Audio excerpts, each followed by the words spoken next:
السلام علیکم اسٹوڈنٹس، ہم تاریخ اسلام کا چیپٹر نمبر 15 پڑھ رہے ہیں، اور کل کی کلاس میں ہم نے عہد بنو عباس کا مرکزی نظام حکومت، اس کی تفصیلات جاننے کی کوشش کی۔ آج انشاءاللہ ہم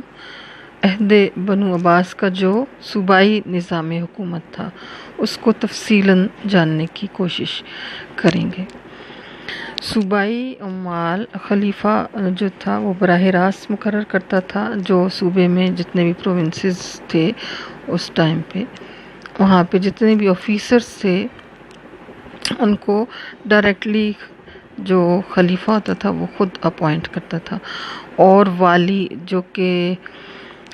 صوبہ کا سب سے بڑا آفیسر تھا، جو نگران تھا وہاں پہ، جیسے کہ آج کل ہمارے ہاں چیف منسٹر ہوتے ہیں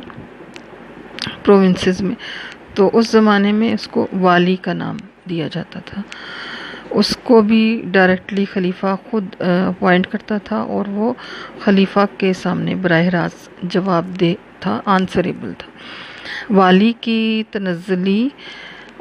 اس کا جو ڈسمسل ہے اور علیحدگی خلیفہ کی ثوابدید پر تھی، یعنی کہ جب تک خلیفہ اس سے خوش رہتا تھا وہ اپنی جو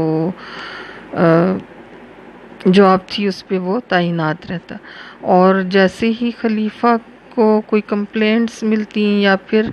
ذاتی پسند ناپسند پہ بھی اس کو جاب سے الگ کر دیا جاتا تھا، اس کو اس کے عہدے سے برخاست کر دیا جاتا تھا۔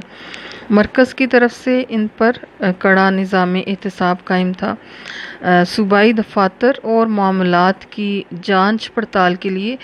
ایک آفیسر مقرر تھا جس سے مشرف المملکت کہا جاتا تھا۔ یہ ساری جو حکمت عملی تھی یہ صوبوں میں اپنائی گئی تھی۔ پھر اس کے علاوہ پہلے 7 جو خلفاء تھے بنو عباس کے، ان کا طریقہ کار یہ تھا، ان کا دستور یہ تھا کہ وہ کسی گورنر کو زیادہ عرصہ کسی صوبے میں نہ رہنے دیتے تھے، مینس کہ ان کو یا تو وہاں سے ٹرانسفر کر دیا جاتا تھا کسی اور پروونس میں،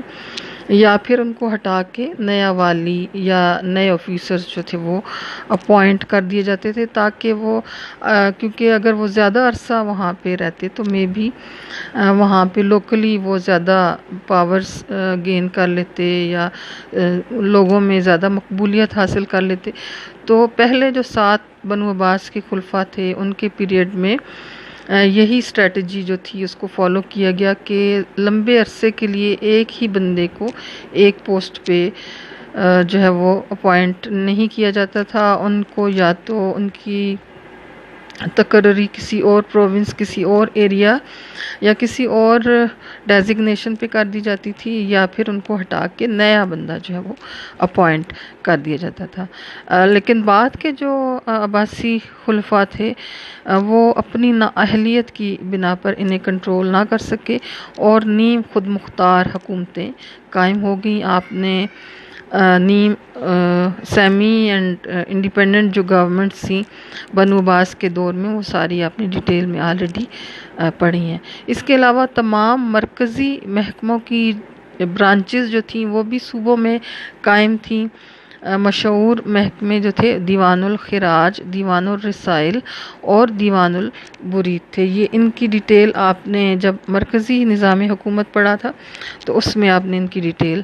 پڑھی ہے۔ والی یعنی جو گورنر تھا بالعموم مقامی معاملات میں بہت کم انٹرفیئرنس کرتا تھا جب تک کہ کوئی فتنہ رونما نہ ہو جائے۔ دیہاتوں اور شہروں میں مقرر کردہ ملازمین اپنا نظام کار خود ہی چلاتے، بدوی عناصر اور قبائل اپنے سرداروں کی ماتحتی میں رہتے، جو اپنے قبیلوں کی حدود کے اندر لا اینڈ آرڈر کی سچویشن کو کنٹرول کرنے کے خود رسپانسیبل تھے۔ تو یہ انیشلی یہ جو پروونشل گورنمنٹ تھی اس میں یہ تمام اسٹریٹجیز جو تھیں وہ فالو کی گئی۔ اب ہم دیکھیں گے کہ پروونسز میں کون کون سے آفیسرز تھے اور ان کی ڈیوٹیز کیا کیا تھیں، ڈیزگنیشنز، ان کی پاورز اور ان کی رسپانسبلٹیز کیا تھیں۔ جہاں تک پروونشل آفیسرز کا تعلق ہے، صوبائی افسران کا، تو سب سے جو مین کی پوسٹ تھی وہ والی کی تھی، اور یہ صوبہ کا حکام اعلیٰ تھا۔ جس طرح ہمارے یہاں چیف منسٹر ہوتا ہے، اسی طرح اس کے پاس بھی اختیارات تھے۔ والی کی تقرری خلیفہ خود کرتا، خلیفہ کے احکامات اور فرامین کا نفاذ، یعنی کہ ان کی جو بھی خلیفہ کی طرف سے ٹائم ٹو ٹائم انسٹرکشنز دی جاتی تھیں، ان کا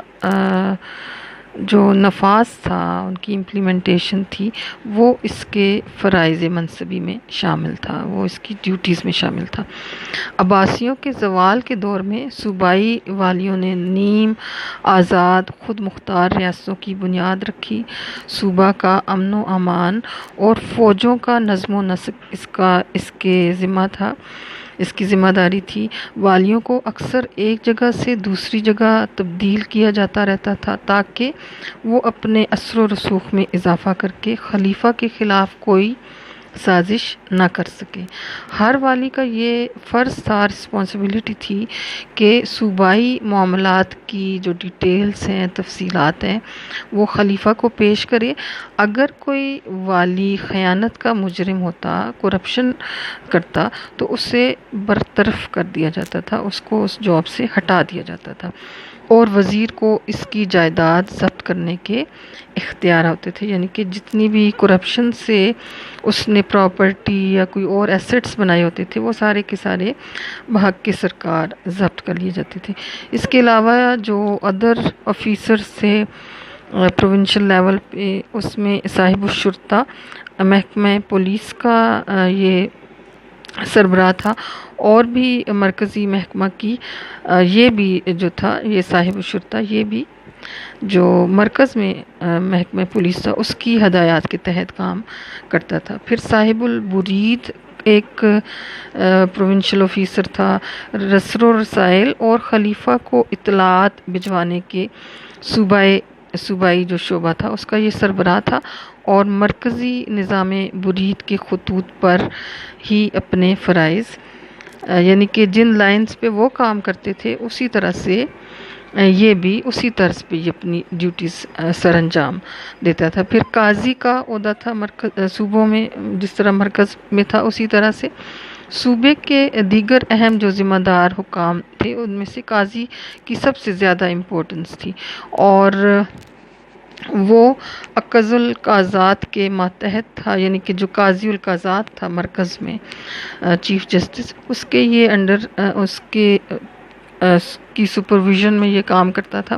اور چھوٹی عدالتوں کی سپرویژن بھی یہ کرتا تھا،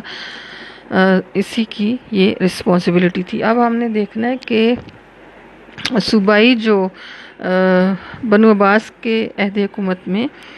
جو صوبے تھے، وہاں سے کس ٹائپ کی انکم حاصل ہوتی تھی، سورسز آف انکم کیا تھے، ذرائع آمدن کیا تھے۔ تو عباسی عہد حکومت کے معاشی نظام اور رائج الوقت ذرائع آمدن کا تاریخی ماخذ قاضی ابو یوسف کی کتاب جو ہے، اس کا ذکر ہم کافی دفعہ پہلے بھی کر چکے ہیں، کتاب الخراج ہے۔ عباسی حکومت کے ذرائع آمدن تقریباً وہی تھے جو اس سے قبل بنو امیہ کے ہاں رائج تھے۔ بیت المال پر براہ راست خلیفہ کا کنٹرول ہوتا تھا۔ ملک میں معروف ٹیکسوں کے علاوہ کچھ غیر اسلامی مواصل بھی لاگو تھے۔ قاضی ابو یوسف نے اس کی نشاندہی کی اور انہیں دور کرنے کے لیے حکومت کو متوجہ کیا۔ عباسی دور حکومت میں نو مسلموں کے جزیہ کی وصولی، یعنی کہ جو نیولی اسلام میں کنورٹ ہوتے تھے، وہ حکماً بند کر دی گئی۔ نظام مالیات بالعموم بدعنوانیوں سے پاک تھا، کرپشن بہت کم کی جاتی تھی۔ اس لیے ہم دیکھتے ہیں کہ ابتدائی دور حکومت میں اگرچہ حکومت بھی اتنی وسعت پذیر اور حالات اتنے پرسکون نہ تھے، لیکن اس ابتدائی دور کی جو آمدن تھی اینول، وہ 20 کروڑ درہم سے 50 کروڑ درہم تک تھی۔ یہ وہ فاضل رقم تھی جو صوبائی اخراجات نکال کر باقی بچ جاتی تھی۔ ذرائع آمدن کی ڈیٹیلز اب ہم دیکھیں گے کہ کس کس سیکشن سے اور کہاں کہاں سے اور کس کس مد میں صوبوں کو آمدن حاصل ہوتی تھی۔ اگر ہم عہد بنو عباس کے جو ذرائع آمدن تھے،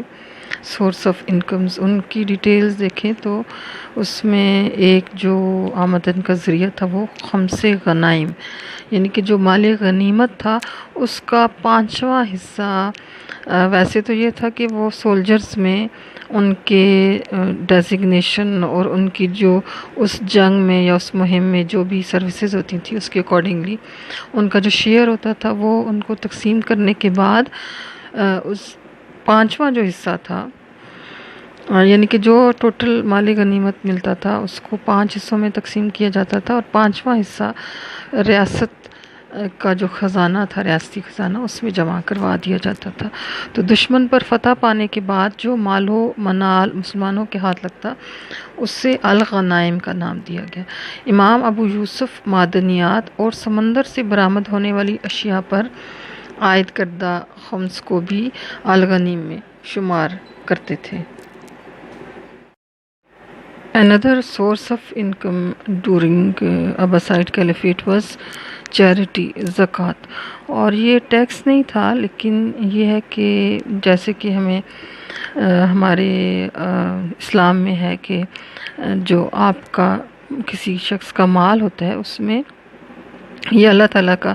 حصہ آتا ہے جو غریبوں، مجبوروں، بے کسوں اور ناداروں پر خرچ کیا جاتا ہے۔ تو اس کا باقاعدہ نصاب ہے۔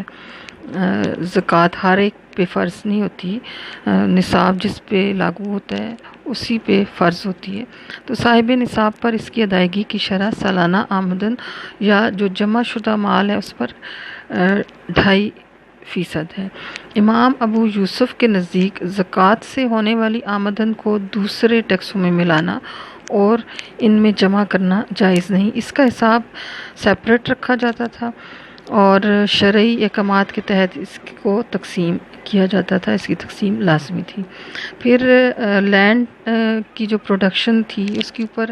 اینولی 10% ایک ٹیکس لیا جاتا تھا جس کو عشر کہا جاتا تھا۔ تو جو بھی کسی کی پیداوار ہوتی تھی تو اینولی جو پروڈکشن اس کو حاصل ہوتی تھی اراضی کی پیداوار میں، اس کا جو 10واں حصہ تھا وہ یہ ٹیکس تھا۔ اور عہد بنو عباس میں عشر بھی شرعی اصولوں کے مطابق وصول کیا جاتا۔ پھر جزیہ ایک ٹیکس تھا جو مملکت کے غیر مسلم شہریوں سے ان کی جو مائنورٹیز تھیں ان کی حفاظت کے لیے، ان کی سیکیورٹی کے عوض جو ہے وہ ایک ٹیکس وصول کیا جاتا تھا، اور اس کے اسلامی ریاست کے غیر مسلم باشندے مملکت کی برکتوں اور فوائد سے حصہ پاتے تھے۔ لہٰذا ریاست کے شہری کی حیثیت سے ان کی یہ ذمہ داری تھی، رسپانسبلٹی تھی کہ وہ جس ریاست کے شہری ہونے کے ناطے تمام مفادات سے فائدہ اٹھا رہے ہیں اس کی ذمہ داریوں میں اپنا حصہ ادا کریں۔ چنانچہ ان کی حفاظت اور خدمت پر ریاست جو خرچ کرتی تھی اس کے پیش نظر یہ ٹیکس ان پر لگایا گیا۔ امام ابو یوسف جو ہیں انہوں نے اس کی جو شرح مقرر کی وہ ایک امیر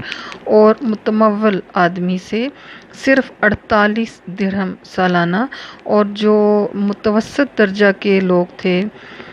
جو مڈل کلاس تھی ان سے 12 درہم سالانہ وصول کیا جاتا تھا، اور در حقیقت یہ مقدار نہ ہونے کے برابر تھی۔ ملکی حالات کے پیش نظر جزیہ کی شرح میں رد و بدل ہوتا رہتا تھا، یعنی کہ کوئی فکس اماؤنٹ نہیں تھی، اکارڈنگ ٹو سچویشن اور حالات جو ہے وہ اس میں کمی بیشی ہوتی رہتی تھی۔ پھر خراج ایک ٹیکس وصول کیا جاتا تھا۔ جن مفتوحہ علاقوں میں زمین سابقہ مالکان اراضی کے پاس ہی رہے ان سے جو ٹیکس وصول کیا جاتا تھا اس کا نام خراج تھا۔ مینز کہ سم ٹائم جیسے کسی علاقے میں کوئی ایکسپیڈیشن بھیجی گئی، مہم بھیجی گئی اور وہ علاقہ فتح ہو گیا، لیکن اول تو یہ ہوتا تھا کہ وہاں پہ اپنا کوئی بندہ اپوائنٹ کیا جاتا تھا، اپنا نظام حکومت رائج کیا جاتا تھا، لیکن اگر وہ نہیں کر رہے اور انہی لوگوں کے ہاتھ میں اس جگہ کا نظام حکومت ہے تو ان سے اس کے عوض ایک خراج ایک ٹیکس جو تھا وہ وصول کیا جاتا تھا، اور ملک کے دیگر واجبات اور محصولات جو قمری کیلنڈر تھا اس کے لحاظ سے وصول کیے جاتے تھے، جبکہ خراج جو تھا وہ شمسی سالوں کے لحاظ سے وصول کیا جاتا تھا۔ امام ابو یوسف کی روح سے حکمران یعنی خلیفہ کو اس میں رد و بدل کا اختیار تھا۔ یہ باقاعدہ ایک اس جگہ کے لوگوں کے ساتھ ایک ایگریمنٹ ہوتا تھا، ایک معاہدہ ہوتا تھا اسلامی حکومت کا، اور اس معاہدے کی روح سے پھر خراج جو تھا اس کی رقم طے پاتی تھی۔ تو یہ تمام جو تھے وہ ذرائع آمدن تھے صوبائی جو حکومت تھی اس کی، جو کہ